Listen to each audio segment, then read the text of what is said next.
ԱՄՆ փոխնախագահ J.D. Vance-ը Հայաստանում պաշտոնական այցի երկրորդ օրը տիկնոջ հետ այցելել է Ծիծեռնակաբերդի հուշահամալիր։ ԱՄՆ փոխնախագահը Ծիծեռնակաբերդում հարգանքի տուրք է մատուցել Օսմանյան կայսրության կազմակերպված Հայոց ցեղասպանության 1.5 միլիոն զոհերի հիշատակին։ ԱՄՆ փոխնախագահին ոչ մի բարձրաստիճան հայ պաշտոնյա չի ուղեկցել։ Նա ներկայացնում էր իր երկրի շահը եւ արեց հայտարարություն, որը մեր կառավարության թարգմանիչները հատուկ թարգմանեցին այսպես։ Մեր ձևով շարժման համակարգող Նարեկ Կարապետյանը անդրադարձել է ԱՄՆ փոխնախագահ J.D. Vance-ի այցի շրջանակներում ստորագրված միջուկային համաձայնագրին, այն որակելով որպես հուսավաճառություն եւ պետական շահի զոհաբերում հանուն մեկնկարի։ Կարապետյանի պնդմամբ կառավարությունը միտումնավոր սխալ է թարգմանել Vance-ի խոսքերը 9 միլիարդ դոլարի առևտրային գործարքը ներկայացնելով որպես ներդրում, մինչդեռ իրականում դա Հայաստանի պետական պարտքի ավելացում է լինելու։ Երբ որ մենք համեմատում ենք բնօրինակը եւ կառավարության թարգմանչի ասածը,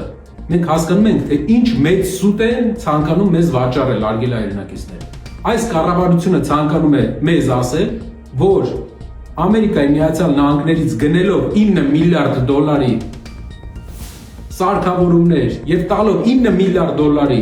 գործարք Ամերիկայի Միացյալ Նահանգներին, նա ներկայացրել դա որպես ներդրում։ Բայց նա մոռացել է ասել հատուկ սխալ է թարգմանել, որպեսզի մենք չհասկանանք, որ դա պետական պարտքով ատոմային մոդուլյար կայանի մասին է, որի համար վճարելու է ներդրում է անելու ոչ թե Ամերիկայի Միացյալ Նահանգների գործարարը,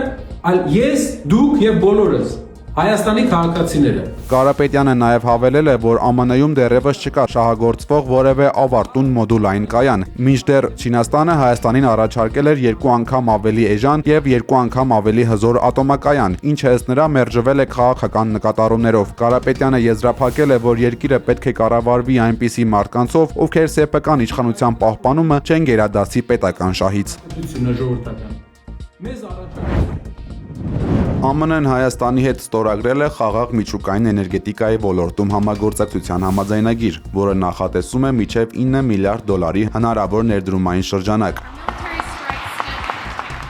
Ըստ Bloomberg պարբերականի, այս փաստաթուղթը ստեղծում է անհրաժեշտ իրավական հիմք ամերիկյան ընկերությունների համար, հնարավորություն տալով նրանց մասնակցել մեծամորի ատոմային էլեկտրակայանի փոխարինման մրցույթին, առաջարկելով ժամանակակից փոքր մոդուլային ռեակտորներ։ Ինչպես Երևանում կայացած ճեպազրույցի ժամանակ հայտարարել է ԱՄՆ փոխնախագահ Vance-ը, այս համագործակցությունը ճանապարհ է բացում քաղաքացիական միջուկային էներգետիկայի նախագծերի շուրջ գործարքների համար, ինչը ենթադրում է շուրջ 5 միլիարդ դոլարի սկզբնական ամերիկյան արտահանում եւ լրացուցիչ 4 միլիարդ դոլարի երկարաժամկետ աջակցություն վառելիքի մատակարարման ու տեխնիկական սպասարկման պայմանագրերի միջոցով։ Չնայած շատերն այս հայտարարությունը ընկալել են որպես ուղղակի դրամական նվիրատվություն, իրականում խոսքը խոշոր երկկողմ առևտրային գործարքի մասին է, որտեղ Հայաստանը հանդես է գալիս որպես գնորդ, իսկ ԱՄՆ-ն որպես վաճառող։ Սա նշանակում է, որ նշված միջոցները մնալու են ամերիկյան տնտեսությունում, վճարվելով այն գործարաններին ու ինժեներներին, որոնք արտադրելու են ռեակտորներն ու սարքավորումները,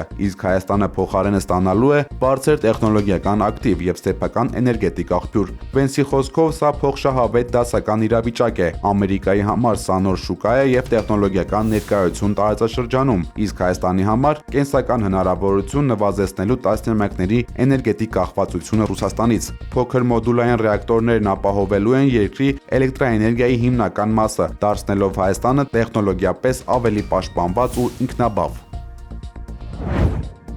Գալ ինչ-որ տենց բանի մեջ մտնելու ես ձեզ ասեմ։ Ազգային ժողովի նախագահ Ալեն Սիմոնյանը արձագանքել է Ռուսաստանի փոխարտգործնախարար Միխայել Գալուզինի հայտարարություններին, կասկածի տակ դնելով ամերիկյան թրիփ նախագծում Մոսկվայի ներգրավվածության հնարավորությունն ու տրամաբանությունը։ Անդրադառնալով ռուսական կողմի այն պնդումներին, թե հայ-ամերիկյան այս նախաձեռնությունը այլընտրանք չունի եւ պետք է իրականացվի Ռուսաստանի մասնակցությամբ, Սիմոնյանը նշել է, որ դա հայ-ամերիկյան նախագիծ է եւ ինքն անձամբ չի պատկերացնում, թե ինչպես կարող է Ռուսաստանը մտնել այդ ձևաչափի մեջ։ Ալեն Սիմոնյանի խոսքով թրիփը խաղաղության հիմնաքարերից մեկն է, որը հաջողվել է կյանքի կոչել միայն ԱՄՆ նախագահի եւ ամերիկյան կողմի շնորհիվ։ Նա նաեւ շեշտել է, որ ռուսական կողմը չպետք է կենտրոնանա միայն այդ մեկ ճանապարհի վրա, քանի որ Հայաստանի տարածքով անցնող բազմաթիվ այլ ենթակառուցվածքներ կան, որոնք արդեն իսկ գործում են կամ կարող են շահագործվել։ Իմ համար դա չեմ պատկերացնում ոնց դա։ Ու նորից եմ ասում, ես չեմ ուզում, որ ռուսական կողմը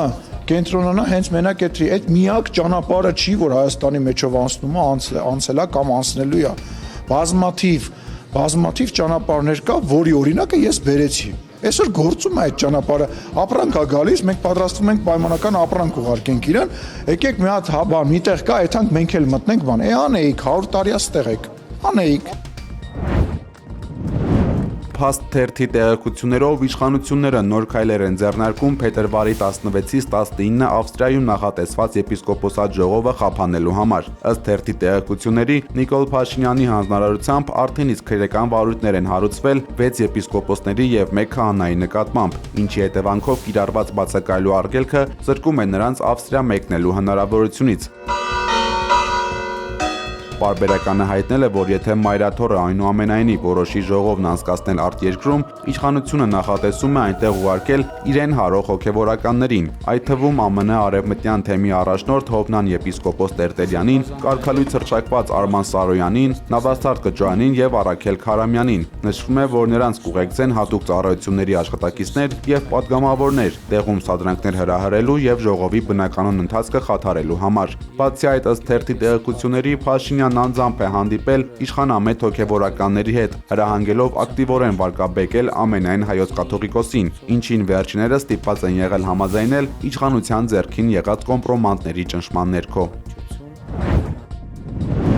Այս գարնանից Հայաստանում պաշտոնապես կգործարկվի YouTube-ի գործընկերային ծրագիրը, ինչը թույլ կտա հայ յութուբերներին վերջապես մոնետիզացնել իրենց բովանդակությունը եւ եկամուտ ստանալ հարթակից։ Այս մասին հղում անելով YouTube-ի պաշտոնական հայտարարությանը տեղեկացրել է բարձր տեխնոլոգիական արդյունաբերության նախարար Մխիթար Հայրապետյանը։ Հայաստանցի բովանդակություն ստեղծողներն այսուհետ հնարավորություն կունենան միանալ ավելի քան 3 միլիոն անդամ ունեցող համաշխարհային այն ընտանիքին, որոնք իրենց սիրելի զբաղմունքը վերածել են եկամտաբեր բիզնեսի։ Նախարարը ողջունել է այս քայլը, ընդգծելով, որ այն կարևոր խթան է հայկական բովանդակության, մշակույթի եւ նորարարության գլոբալ տեսանելիության բարձրացման, ինչպես նաեւ ապատեգատվության դեմ հասարակական դիմակայության ամրապնդման համար։ YouTube-ն իր հերթին վերահաստատել է սեփական սկզբունքը հաջողել հեղինակների հետ միասին։ Ծրագրի մեկնարկով հարթակը նպատակ ունի խթանել գլոբալ կրեատորների տնտեսության աճը Հայաստանում, թույլ տալով հեղինակներին կառուցել հաջողակ բիզնես թե հարթակի ներսում եւ թե դրանից դուրս։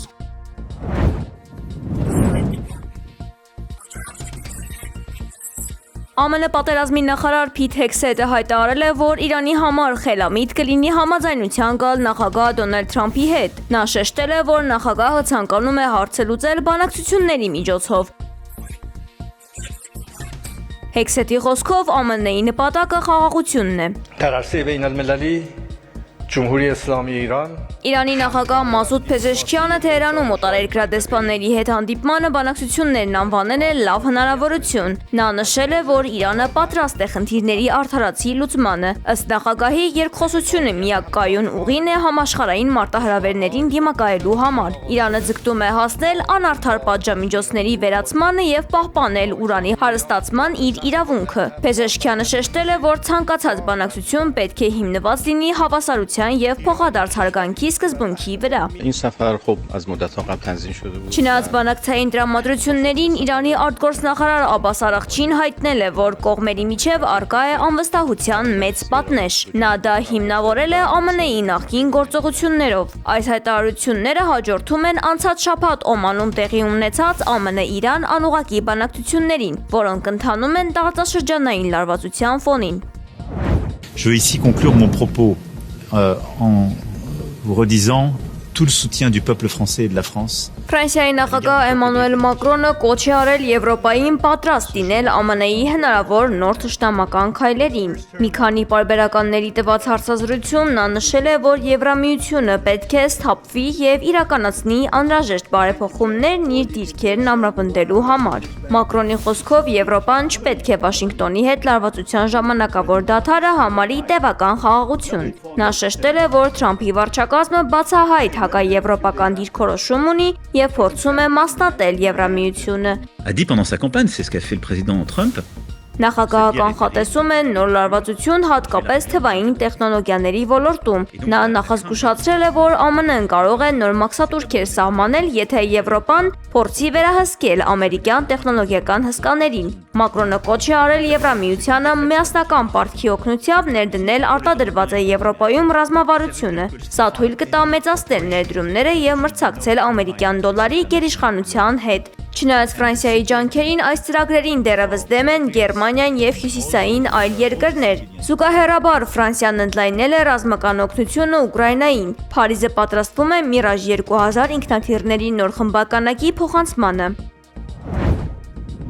ԱՄՆ-ի Մերիլենդ նահանգի ավագ դպրոցներից մեկում հրաձգություն է տեղի ունեցել, մեկ երեխա վիրավորվել է։ Իրավապահների տվյալով կրակողը նույնպես սովորում է այդ դպրոցում։ Նրան ձերբակալել են։ Տուժած տղային հրազենային վնասվածքով տեղափոխել են հիվանդանոց։ Այլ տուժածների մասին դեռևս չի հաղորդվել։